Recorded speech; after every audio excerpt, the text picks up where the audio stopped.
ఈ లెక్చర్లో మనం డిస్ప్లే ప్రాపర్టీస్ గురించి చూస్తున్నాం. ఈ డిస్ప్లే ప్రాపర్టీస్ అనేవి మనం సిఎస్ఎస్లో ఆల్రెడీ యూస్ చేసాం.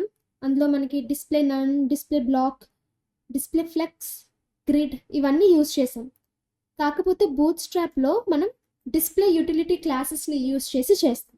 సిఎస్ఎస్లో మనకి ఈ డిస్ప్లే ప్రాపర్టీస్ ఎలా వర్క్ అయ్యాయో బూట్ స్ట్రాప్లో కూడా సేమ్గా వర్క్ అవుతాయి. బూట్ స్ట్రాప్లో డిస్ప్లే ప్రాపర్టీస్ తాలూకా క్లాస్ ఫార్మాట్ ఇలా ఉంటుంది. d-value వాల్యూ వచ్చేసి వీటిల్లో ఏదైనా కావచ్చు, నన్ కానీ, ఇన్లైన్, ఫ్లెక్స్, గ్రిడ్ ఏమైనా మనం మన రిక్వైర్మెంట్స్ని బట్టి యూస్ చేసుకుంటాం. అలానే ఈ డిస్ప్లే ప్రాపర్టీ మనకి బ్రేక్ పాయింట్స్లో కూడా యూస్ అవుతుంది. ఆ టైంలో మనకి క్లాస్ ఫార్మాట్ ఇలా ఉంటుంది. d-బ్రేక్ పాయింట్ ఇస్తాం, అంటే SM అని small, medium, large, extra large, extra large అని చెప్పి ఇస్తాం. దాని తర్వాత వాల్యూని అసైన్ చేస్తాం. సో ఇప్పుడు మనం బూట్ స్ట్రాప్లో ఈ యొక్క డిస్ప్లే ప్రాపర్టీస్ ఎలా యూస్ చేయొచ్చో చూద్దాం. ఫస్ట్ నేను డివిజన్ ఎలిమెంట్ని తీసుకుంటున్నాను. ఆ డివిజన్కి నేను బ్యాక్గ్రౌండ్ కలర్ అప్లై చేస్తున్నాను. BG అనేది బ్యాక్గ్రౌండ్, ప్రైమరీ అనేది కలర్ యూటిలిటీ క్లాస్. ఏ కలర్ వస్తుంది అంటే బ్యాక్గ్రౌండ్లో బ్లూ కలర్ వస్తుంది. ఇప్పుడు మనం అవుట్పుట్ని చెక్ చేద్దాం. చూసారు కదా, డివిజన్ అనేది బ్లాక్ ఎలిమెంట్, అందుకని బై డిఫాల్ట్గా 100% విడ్త్ని ఆక్యుపై చేసుకుంది. ఇప్పుడు నేను ఈ బ్లాక్ ఎలిమెంట్ని ఇన్లైన్ ఎలిమెంట్ కింద చేంజ్ చేయడానికి d-inline అనే ప్రీ డిఫైన్ క్లాస్ని యూస్ చేస్తాం.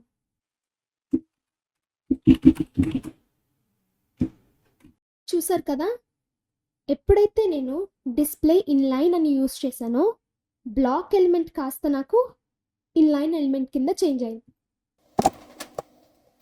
ఇప్పుడు మనం స్పాన్ ఎలిమెంట్ని తీసుకుందాం. ఈ స్పాన్ వచ్చేసి ఇన్లైన్ ఎలిమెంట్ కదా,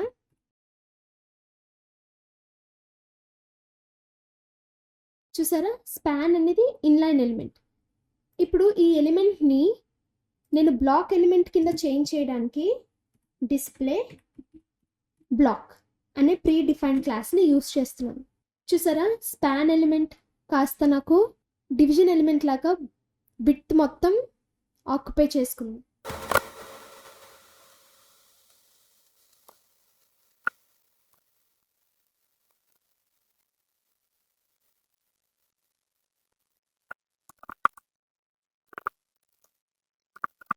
ఇప్పుడు మనం ఇన్లైన్ బ్లాక్ కోసం తెలుసుకుందాం.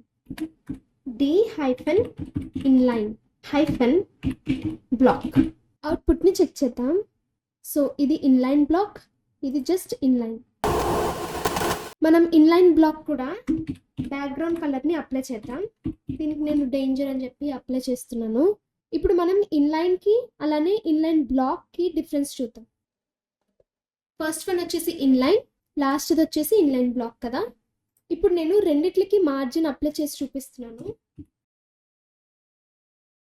చూసారా, ఫస్ట్ నా ఇన్లైన్కి మార్జిన్ అప్లై చేస్తే అప్లై అవ్వలేదు, అయింది కానీ ఎక్స్ యాక్సిస్లో మాత్రమే అయింది కదా. అదే నేను ఇన్లైన్ బ్లాక్కి అప్లై చేస్తే నాకు 4 సైడ్స్ మార్జిన్ అనేది అప్లై అయింది. ఎందుకంటే ఇన్లైన్ వాటికి మార్జిన్ అనేది ఉండదు, అందుకే మనం వాటిని ఇన్లైన్ బ్లాక్ చేసి తర్వాత మనం మార్జిన్ని అప్లై చేసుకోవాలి. ఇప్పుడు మనం డిస్ప్లే నన్ కోసం చూద్దాం. అవుట్పుట్ చెక్ చేద్దాం. సో డిస్ప్లే నన్ అని చెప్పి మనకి కంటెంట్ అవుట్పుట్లో కనిపిస్తుంది కదా. ఇప్పుడు నాకు కనిపించకుండా ఉండాలి అంటే d-none అని చెప్పి ప్రీ డిఫైన్ క్లాస్ని యూస్ చేస్తే డిస్ప్లే నన్ అనే కంటెంట్ నాకు అవుట్పుట్లో కనిపించదు. చూసారా, అవుట్పుట్లో నాకు కనిపించట్లేదు.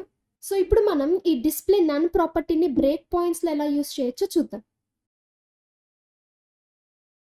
సో నా మీడియం బ్రేక్ పాయింట్ వచ్చేసి 767 దగ్గర ఉంటుంది. ఒక్కసారి నా మీడియం బ్రేక్ పాయింట్ని క్రాస్ చేస్తే నాకు అది కనిపించకూడదు. చూసారా, 767ని క్రాస్ చేయగానే నాకు కంటెంట్ అనేది కనిపించట్లేదు. 767 కంటే తక్కువ ఉన్నప్పుడు నాకు కంటెంట్ కనిపిస్తుంది. చూడండి, అంటే మనం ఇక్కడ ఏమని రాసాము, డిస్ప్లే నన్ ఎప్పుడు వర్క్ అవ్వాలని మీడియం బ్రేక్ పాయింట్ని క్రాస్ చేస్తే ఈ యొక్క డిస్ప్లే నన్ అనేది వర్క్ అవుతుంది.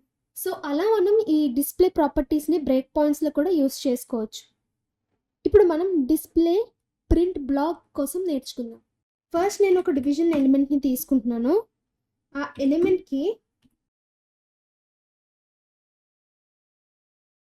డిస్ప్లే నన్ ప్రాపర్టీని అప్లై చేస్తున్నాను.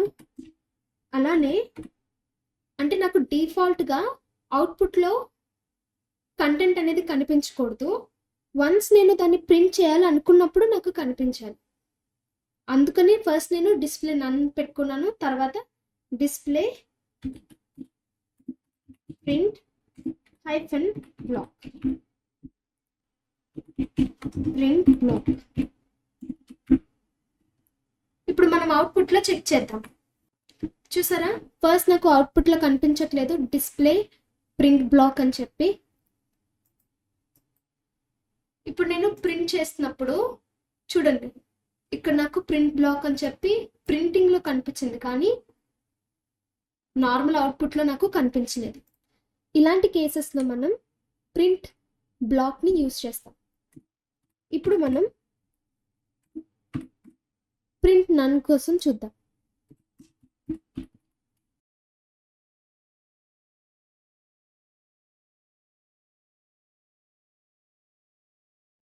ఇప్పుడు మనం అవుట్పుట్ని చెక్ చేద్దాం. ఎప్పుడైతే నేను -ప్రింట్ నన్ అని యూజ్ చేశానో అప్పుడు నాకు అవుట్పుట్ కనిపిస్తుంది, కానీ ఎప్పుడైతే నేను ప్రింట్ చేయాలనుకుంటున్నానో అప్పుడు నాకు కనిపించదు. చూసారా, ప్రింట్ నన్ అని చెప్పి నాకు కనిపిస్తుంది, కానీ ఎప్పుడైతే నేను ప్రింట్ చేయాలనుకుంటున్నానో ప్రింట్ నన్ అనేది నాకు కనిపించదు. సో ఇలా మనం డిస్ప్లే ప్రాపర్టీస్ని యూజ్ చేస్తాం.